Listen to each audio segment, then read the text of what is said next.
দ্বিতীয় দিনের মতো পদ্মা সেতু রেল সংযোগ প্রকল্পের ভাঙা জংশন থেকে যশোরের রূপদিয়া পর্যন্ত ৮৪ কিলোমিটার অংশে পরীক্ষামূলকভাবে ট্রেন চলাচল করছে। এই মুহূর্তে গোপালগঞ্জে আছেন সহকর্মী নাসির উদ্দিন উজ্জ্বল।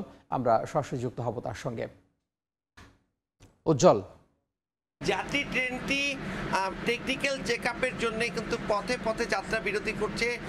বিশেষ করে এই ভাঙা জংশন থেকে বেরিয়ে কিন্তু নগরকান্দা স্টেশনে টেকনিক্যাল চেকআপ করে তারপর কিন্তু এখন মোকসেদপুর স্টেশনে আসছেন এবং এই স্টেশনগুলোর সঙ্গে যে প্ল্যাটফর্ম আছে প্রতিটি প্ল্যাটফর্মের সঙ্গে যে এই যাত্রী ট্রেনের উচ্চতা সেই লেভেল একই সঙ্গে দূরত্ব, যে ট্রেন থেকে যাত্রীদের নামার ক্ষেত্রে কোনো চ্যালেঞ্জ হবে কিনা এবং মেন লাইন থেকে যে লুপ লাইনে এই ট্রেনগুলো প্রবেশ করে সেই লাইনগুলো সঠিক আছে না আছে কিনা ওয়েল্ডিং এবং সেগুলোর সক্ষমতা নিয়েও কিন্তু এই পর্যবেক্ষকরা কাজ করছেন এবং তারা বলছেন যে এই ভাঙা এবং এই যশোরের যে রূপদিয়া এই যে ৮৪ কিলোমিটার দীর্ঘ পথ, সেই পথে কিন্তু 10টি ট্রেন স্টেশন রয়েছে।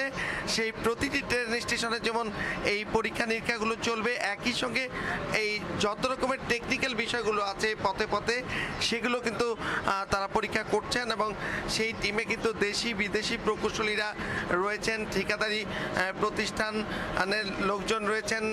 এই কাজে যে তদারকি করছে বাংলাদেশ সেনাবাহিনীর যে দায়িত্বশীলরাও কিন্তু এখানে আছেন এবং পুরো কাজটি সঠিকভাবে হচ্ছে কিনা সেগুলো কিন্তু আরেকটি ধাপে দেখা হচ্ছে এবং এই প্রকল্প পরিচালক বলছেন যে একই ফর্মুলায় কিন্তু এই রাজধানী ঢাকা থেকে মাওয়া হয়ে ভাঙা পর্যন্ত অংশের ৮২ কিলোমিটার, যেটি 10 অক্টোবর প্রধানমন্ত্রী শেখ হাসিনা উদ্বোধন করেন এবং ১ নভেম্বর থেকে কিন্তু এই রুট ব্যবহার করে যাত্রী ট্রেন চলাচল করছে।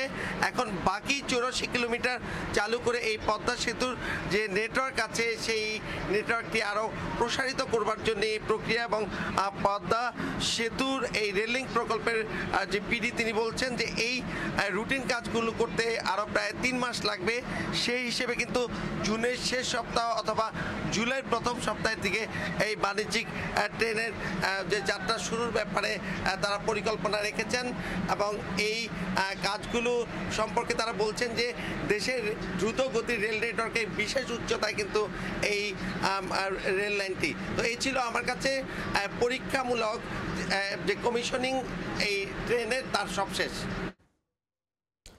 আমরা সরাসরি যুক্ত হয়েছিলাম গোপালগঞ্জ থেকে।